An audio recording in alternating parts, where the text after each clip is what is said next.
ನಮಸ್ಕಾರ ಮಿತ್ರರೇ, ಬೋಳೂರು ಸುವರ್ಣ ಚಾನಲ್ಗೆ ತಮಗೆಲ್ಲರಿಗೂ ಆದರದ ಸ್ವಾಗತ. ಯಾರೆಲ್ಲ ನನ್ನ ಚಾನಲನ್ನು ನೋಡ್ತಿದ್ದೀರಿ, ಯಾರೆಲ್ಲ ಇನ್ನೂ ನನ್ನ ಚಾನಲನ್ನು ಸಬ್ಸ್ಕ್ರೈಬ್ ಮಾಡಿಲ್ಲ, ದಯವಿಟ್ಟು ನನ್ನ ಚಾನಲನ್ನು ಸಬ್ಸ್ಕ್ರೈಬ್ ಮಾಡಿ ಬೆಲ್ ಐಕಾನನ್ನು ಒತ್ತಿ. ಆಗ ನಾನು ಮಾಡುವ ಎಲ್ಲ ಕುಕಿಂಗ್ ಐಟಮ್ಸ್ ನಿಮಗೆ ಕೂಡಲೇ ಬರ್ತದೆ. ಹಾಗಾದರೆ ಇವತ್ತು ನಾವು ಮಾವಿನಕಾಯಿಯಿಂದ ಒಂದು ಸಿಹಿ ಹುಳಿಭರಿತವಾದ ಅತ್ಯಂತ ರುಚಿಕರವಾದ ಒಂದು ಮಾವಿನಕಾಯಿಯ ಹಲ್ವ ಮಾಡೋಣ. ಹಾಗಾದರೆ ಏನೆಲ್ಲ ಸಾಮಗ್ರಿಗಳು ಬೇಕೆಂದು ನೋಡೋಣಲ್ಲವೇ ವೀಕ್ಷಕರೇ? ಇಲ್ಲಿ ನೋಡಿ, ಮಾವಿನಕಾಯಿಯಿಂದ ನಾವಿವತ್ತು ಹಲ್ವ ಮಾಡೋಣ. ಇದನ್ನು ನಾನು ಚೆನ್ನಾಗಿ ತೊಳೆದು ಒರೆಸಿಟ್ಟುಕೊಂಡಿದ್ದೇನೆ, 2 ತೆಗೆದುಕೊಂಡಿದ್ದೇನೆ.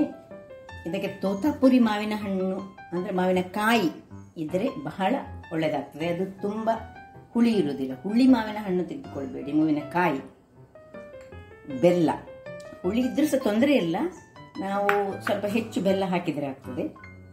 ಸ್ವಲ್ಪ ಗೇರು ಬೀಜ, ಸ್ವಲ್ಪ ದ್ರಾಕ್ಷಿ ಮತ್ತು ಏಲಕ್ಕಿ, ಇಷ್ಟೇ ಸಾಮಾನ್ಯ ಇದಕ್ಕೆ ಬೇಕಾದದ್ದು. ಹಾಗಾದರೆ ಮೊದಲು ನಾವೇನು ಮಾಡೋದು ಹೇಳಿದರೆ, ಈ ಮಾವಿನಕಾಯಿಯ ಸಿಪ್ಪೆ ತೆಗೆಯೋಣ ವೀಕ್ಷಕರೇ. ಮಾವಿನಕಾಯಿಯ ಸಿಪ್ಪೆಯನ್ನು ತೆಗೆದು ನಾನು ನಿಮಗೆ ತೋರಿಸ್ತೇನೆ.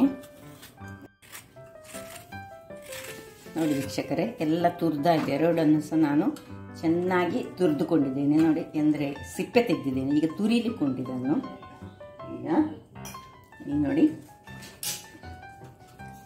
ಇದನ್ನು ಹೀಗೆ ಒಂದೊಂದಾಗಿ 2 ಸಹ ನಾನು ತುರಿದು ನಿಮಗೆ ತೋರಿಸ್ತೇನೆ.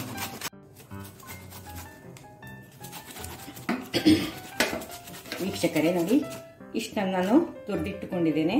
ನೀವು ಬೇಕಾದರೆ ಕಟ್ ಮಾಡಿ ಮಿಕ್ಸಿಯಲ್ಲಿ ಸಹ ಕಟ್ ಮಾಡಿಕೊಳ್ಬೋದು. ನೋಡಿ, ಇದು ಈಗ ಇದು ಒಳ್ಳೆ ಬೆಳೆದ ಮಾವಿನ ಕಾಯಿ ಆದ ಕಾರಣ ಸ್ವಲ್ಪ ಸಿಹಿಯಾಗಿ ಉಂಟು. ಅದರಿಂದಾಗಿ ಸ್ವಲ್ಪ ಸಿಹಿ ಟೈಪಿನ ಮಾವಿನ ಕಾಯಿಯನ್ನೇ ನೀವು ತೆಗೆದುಕೊಳ್ಬೇಕು. ಈಗ ಇಲ್ಲಿ ನೋಡಿ, ನಾನೊಂದು ಸಣ್ಣ ಇದಕ್ಕೆ ಬಾಣಲಿಟ್ಟು ಚೂರು ತುಪ್ಪ ಹಾಕೊಳ್ತಿದ್ದೇನೆ. ಅದರಲ್ಲಿ ಮೊದಲಿಗೆ ಸ್ವಲ್ಪ ಗೇರು ಬೀಜ ಫ್ರೈ ಮಾಡೋಣ.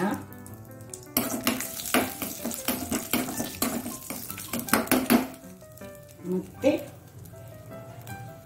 ದ್ರಾಕ್ಷಿ,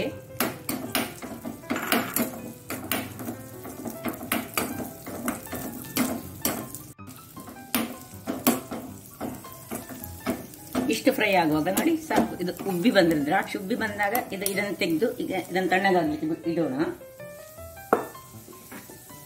ಈಗ ಈ ಒಂದು ದೊಡ್ಡ ದಪ್ಪ ತಳದ ಪಾತ್ರೆ, ನಮ್ಗೆ ಯಾವಾಗಲೂ ಯಾವುದೇ ಒಂದು ನಾವು ಹಲ್ವ ಏನು ಮಾಡುವಾಗ ಸಹ ದಪ್ಪ ತಳದ್ದು ಪಾತ್ರೆ ಇದ್ದರೆ ಬಹಳ ಒಳ್ಳೆಯದಾಗ್ತದೆ. ಈಗ ಸುರಿಗೆ ನಾವು ಏನು ಮಾಡಬೇಕು ಹೇಳಿದರೆ, ಸ್ವಲ್ಪ ಇದಕ್ಕೆ ತುಪ್ಪವನ್ನು ಹಾಕೊಳ್ಳೋಣ. 2 ಸಣ್ಣ ಸ್ಪೂನ್ನಷ್ಟು ತುಪ್ಪ ಹಾಕಿ, ತುಪ್ಪ ಬಿಸಿ ಆಗುವಾಗ ನೋಡಿ, ಈ ತುರಿದಿಟ್ಟಂತಹ ಈ ಇಲ್ಲ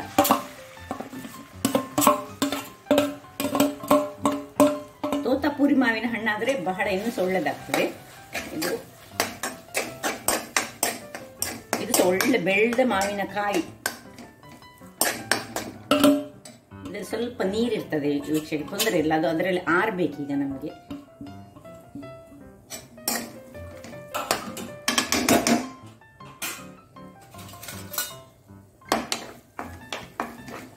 ಇದರಲ್ಲೇ ಒಳ್ಳೆ ನಾವಿದನ್ನು ಇದರಲ್ಲಿ ನೀರು ಆರುವ ತನಕ ಇದನ್ನು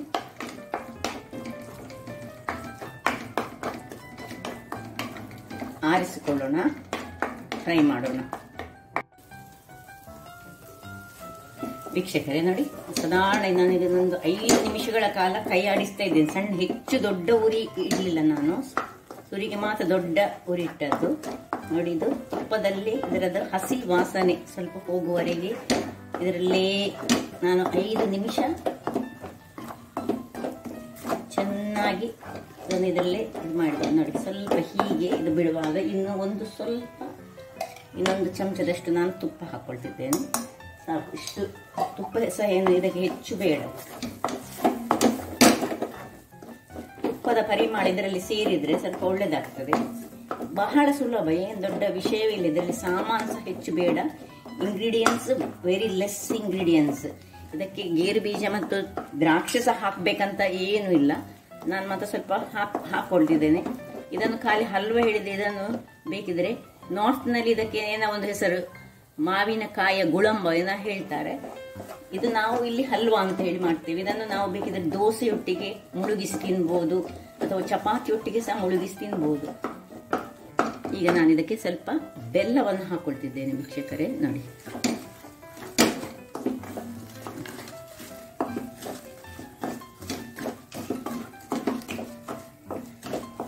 ಸಿಹಿ ಎಷ್ಟು, ಸ್ವಲ್ಪ ಹುಳಿ ಇದ್ದರೆ ಹೆಚ್ಚು ಬೆಲ್ಲ ಹಾಕೊಳ್ಳಿ, ಸ್ವಲ್ಪ ಹುಳಿ ಇರದಿದ್ದರೆ ಕಡಿಮೆ ಬೆಲ್ಲ ಹಾಕೊಳ್ಳಿ. ಹೆಚ್ಚಾಗಿ ತೋತಾಪುರಿ ಮಾವಿನ ಹಣ್ಣಾದ್ರೆ ಅದು ಸಿಹಿಯೇ ಇರ್ತದೆ ತುಂಬಾ. ಈಗ ಇದು ಸಹ ನನ್ನದು ಬೆಳೆದದ್ದು, ಅದರಿಂದಾಗಿ ಸಿಹಿ ಉಂಟು ಸ್ವಲ್ಪ. ಕಲರ್ ನೋಡಿದರೆ ಯೆಲ್ಲೋಯಿಶ್ ಕಲರ್ ನೋಡುವಾಗಲೇ ನಿಮಗೆ ಗೊತ್ತಾಗ್ಬೋದು, ಇಲ್ಲದಿದ್ದರೆ ಗ್ರೀನ್ ಇರ್ತದೆ ನೋಡಿ. ಹೀಗೆ ಬಂತು ನೋಡಿ ಕಲರ್. ಹೀಗೆ ಸ್ವಲ್ಪ ಕೈಯಾಡಿಸ್ತಲೇ ಇರಬೇಕು ನಾವು ಹೀಗೆ.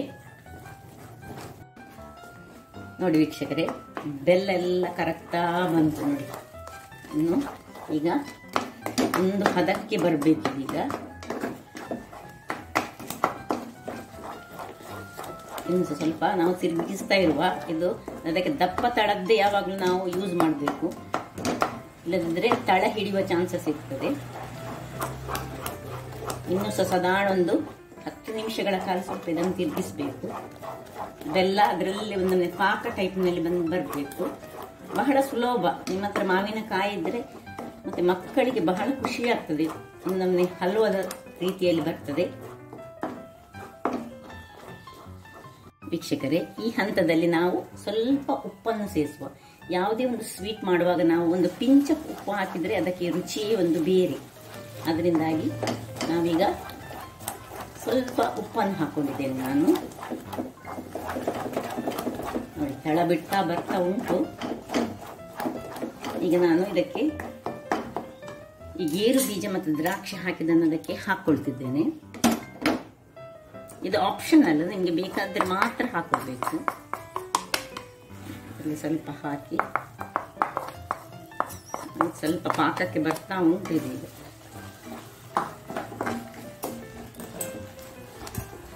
ಈಗ ಈ ಹಲ್ವವನ್ನು ಯಾವುದು ಕ್ಯಾರೆಟ್ನಿಂದಲೂ ಮಾಡಬಹುದು, ಕಾಯಿ ಪಪ್ಪಾಯದಿಂದ ಸಹ ಮಾಡಲಿಕ್ಕೆ ಬಹಳ ಚೆನ್ನಾಗಿರ್ತದೆ. ಕಾಯಿ ಪಪ್ಪಾಯದ ಹಲ್ವಾ ಬಹಳ ರುಚಿಕರವಾಗಿರ್ತದೆ.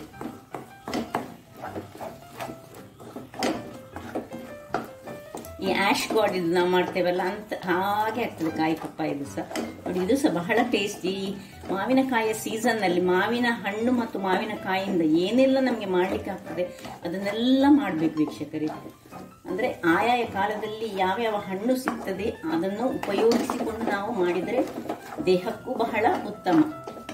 ಈಗ ಸ್ವಲ್ಪ ಸಣ್ಣ ಉರಿ ಮಾಡಿಕೊಂಡು ಇಲ್ಲಿ ನನ್ನ ಏಲಕ್ಕಿಯನ್ನು ನೋಡಿ ಇಟ್ಕೊಂಡಿದ್ದೇನೆ. ಅಲ್ಲಿ ನಾನು ಸ್ವಲ್ಪ ಗುದ್ದಿಕೊಳ್ತೇನೆ. ನೀವು ಏಲಕ್ಕಿ ಪುಡಿಯನ್ನು ಸಹ ಹಾಕೊಳ್ಬಹುದು, ಅಥವಾ ಇಡೀ ಏಲಕ್ಕಿಯನ್ನು ಹೀಗೆ ಗುದ್ದಿ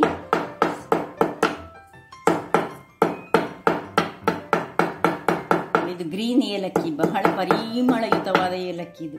ಇದನ್ನು ಇದರ ಒಟ್ಟಿಗೆ ನೋಡಿ ಹೀಗೆ ಕ್ರಷ್ ಮಾಡಿಕೊಂಡು ಬೇಕಿದ್ರೆ ಇದು ಸಹ ಒಟ್ಟಿಗಿದ್ದು ಹಾಕಿದ್ರೆ ಸಹ ಬಹಳ ರುಚಿಕರವಾಗಿರ್ತದೆ.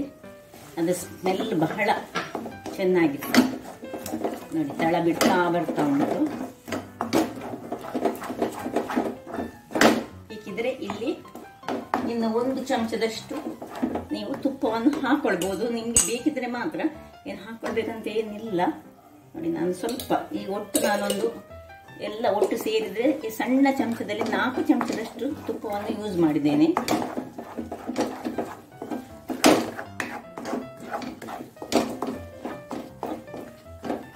ಆಯ್ತು ವೀಕ್ಷಕರೇ, ಇಷ್ಟ ಆದರೆ ನೋಡಿ ಹೇಗೆ ಬಂತು. ನೋಡಿ ಹೇಗೆ ಬಂತು, ಹಲ್ವದ ಹಾಗೆ ಬಂತು. ಇನ್ನು ಸಂಜೆ ಸ್ವಲ್ಪ ಗಟ್ಟಿ ಬೇಕಿದ್ರೆ ಗಟ್ಟಿ ಸಹ ಮಾಡಿಕೊಳ್ಬಹುದು. ಸಾಕು, ಇಷ್ಟು ಮಾಡಿದರೆ ನಮಗೆ ಈ ನೀರು ದೋಸೆ ಅಥವಾ ಚಪಾತಿ ಎಲ್ಲ ತಿನ್ನಲಿಕ್ಕೆ ಇದು ಬಹಳ ಸೊಗಸಾಗಿರ್ತದೆ. ಹಲ್ವಾದೊಟ್ಟಿಗೆ ಹಲ್ವಾ ಮತ್ತು ಪೂರಿ ಅಥವಾ ಹಲ್ವಾ ಮತ್ತು ಚಪಾತಿ, ಹಲ್ವಾ ಮತ್ತು ನೀರು ದೋಸೆ, ಹೀಗೆ ಅದರಲ್ಲಿ ನಾನು ಕಾಂಬಿನೇಷನ್ ಮಾಡ್ಕೊಂಡು ನಾವು ತಿನ್ಬೋದು. ಈಗ ನಾನು ಆಫ್ ಮಾಡ್ಕೊಳ್ತಿದ್ದೇನೆ. ಇನ್ನು ಸರ್ವ್ ಮಾಡುವ.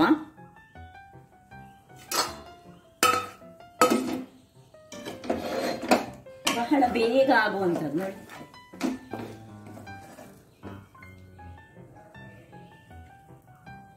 ಹೀಗೆ ಬಂದಿದೆ ನೋಡಿ. ಇಲ್ಲಿ ನೀವು ಸ್ವೀಟ್ ಚೆಕ್ ಮಾಡಿಕೊಳ್ಬೇಕು. ನಿಮ್ಮ ಮಾವಿನಕಾಯಿಯ ಪ್ರಕಾರ ಈ ಒಂದು ಸ್ವೀಟ್ ಹಾಕಬೇಕಾಗ್ತದೆ. ಬೆಲ್ಲ ನಾವು ಮಾವಿನಕಾಯಿ ತುಂಬ ಹುಳಿದ್ರೆ ಒಂದೊಂದ್ಸತಿ ಏನು ಮಾಡ್ತಾರೆ ಹೇಳಿದ್ರೆ, ಮಾವಿನಕಾಯಿಯನ್ನು ತುರಿದ ಮೇಲೆ ನಾವು ಸ್ವಲ್ಪ ಅದನ್ನು ನೀರಿನಲ್ಲಿ ಹಾಕಿ ತೊಳೆದು ಮತ್ತೆ ಈ ಬಟ್ಟೆಯಲ್ಲಿ ಹಾಕಿ ಅದನ್ನು ಅದರ ಹುಳಿಯನ್ನು ಸಹ ತೆಗಿಬಹುದು. ಹಾಗೆ ಸಹ ಮಾಡ್ಬೋದು. ನಿಮಗೆ ತುಂಬ ಹುಳಿ ಅಂತ ಆಗ್ತದೆ, ಆದರೆ ಹುಳಿ ಇದ್ದರೆ ನಿಮ್ಮ ಮಾವಿನಕಾಯಿ ಆಯ್ತಲ್ಲ ನೋಡಿ. ಎಷ್ಟು ಸುಲಭ ವಿಧಾನದಿಂದ ಒಂದು ಹಲ್ವವನ್ನು ನಾವೊಂದು ಕೇವಲ ಒಂದು 20 ನಿಮಿಷದಲ್ಲಿ ತಯಾರಿಸ್ತೀವಿ. ನೋಡಿದ್ರಲ್ಲ ವೀಕ್ಷಕರೇ, ನೋಡಿ ಹೇಗೆ ಬಂದಿದೆ ನೋಡಿ. ಹಾಗಾದರೆ ನನ್ನ ಈ ಕುಕಿಂಗ್ ಚಾನಲ್ ನಿಮಗೆ ಇಷ್ಟ ಆದರೆ ಬೋಳೂರು ಸುವರ್ಣ ಚಾನಲನ್ನು ಲೈಕ್ ಮಾಡಿ, ಶೇರ್ ಮಾಡಿ ಹಾಗೂ ಸಬ್ಸ್ಕ್ರೈಬ್ ಮಾಡಿ ಹಾಗೂ ನನ್ನ ಇನ್ಸ್ಟಾಗ್ರಾಮ್ ಪೇಜನ್ನು ಫಾಲೋ ಮಾಡಿ. ಧನ್ಯವಾದಗಳು.